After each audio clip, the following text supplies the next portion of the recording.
Hi అండి. Welcome back to మోక్ష Vihaan vlogs. నేను మీ ప్రత్యూష. ఇవాళ మీకు నేను ఒక స్పెషల్ రెసిపీని చూపించబోతున్నాను. అదే కలమిందల కూర. దీన్ని కొంతమంది కోమటి సంచుల కూర అని కూడా అంటారు. ఈ కర్రీ మా మమ్మీ ఫస్ట్ టైం చేసేటప్పుడు ఎలా ఉంటుందో అనుకున్నాను. కానీ చేసిన తర్వాత నాకైతే చాలా చాలా బాగా నచ్చింది. మా మోక్షకు కూడా చాలా చాలా బాగా నచ్చిందండి. మరి మా ఇంట్లో వాళ్ళందరికీ నచ్చిన ఈ కలమిందల కూరని ఎలా ప్రిపేర్ చేయాలో ఇక మనం చూసేద్దాం. ఈ రెసిపీలోకి వెళ్ళబోయే ముందు ఒక చిన్న రిక్వెస్ట్ అండి. ఇప్పటి వరకు ఎవరైతే మన ఛానల్ని సబ్స్క్రైబ్ చేసుకోలేదో తప్పకుండా సబ్స్క్రైబ్ చేసుకొని పక్కనే ఉన్న బెల్ ఐకాన్ మీద క్లిక్ చేయండి. అప్పుడే నేను చేసిన ప్రతి వీడియో నోటిఫికేషన్స్గా మీకు వస్తూ ఉంటాయి. ఇక ఆలస్యం చేయకుండా ఈ కలమిందల కూరని ఎలా ప్రిపేర్ చేయాలో ఇక మనం చూసేద్దాం. ముందుగా ఒక ప్యాన్ తీసుకొని అందులోకి 2 టేబుల్ స్పూన్ల ఆయిల్ని తీసుకొని ఆయిల్ని బాగా వేడెక్కనివ్వండి. ఆయిల్ బాగా వేడెక్కగానే అందులో 1 కప్పు ఉల్లిపాయలు వేసుకొని ఉల్లిపాయల్ని గోల్డెన్ బ్రౌన్ కలర్ వచ్చేంత వరకు వేగనివ్వండి. ఉల్లిపాయలు గోల్డెన్ బ్రౌన్ కలర్ రాగానే అందులో 3 పచ్చిమిర్చి చీలికలు వేసుకొని వేగనివ్వండి.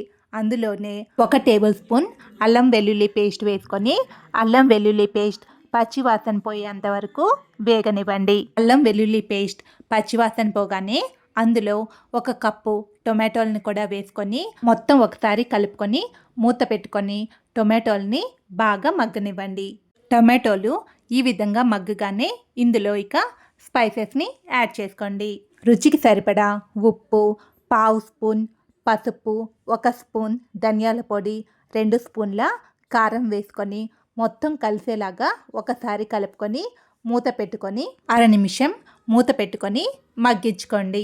అర నిమిషం తర్వాత మూత తెరిచి మళ్ళీ మొత్తం ఒకసారి కలుపుకొని అందులో 1 కప్పు వాటర్ పోసుకొని మొత్తం ఒకసారి కలుపుకొని ఆయిల్ పైకి తేలేంత వరకు మూత పెట్టుకొని 2 నిమిషాలు ఉడకనివ్వండి.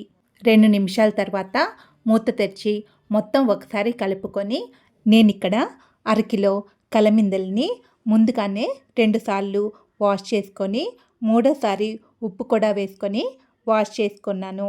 వాటిని ఇందులో వేసుకొని మొత్తం ఒకసారి కలుపుకొని మూత పెట్టుకొని ఒక 5 నిమిషాలు ఉడకనివ్వండి.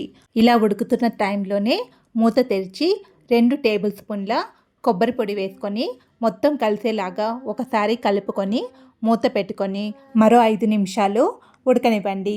5 నిమిషాల తర్వాత మూత తెరిచి కొత్తిమీర, పుదీనా, 1 స్పూన్ కసూరి మేతి బాగా నలుపుకొని వేసుకొని మొత్తం ఒకసారి కలుపుకోండి.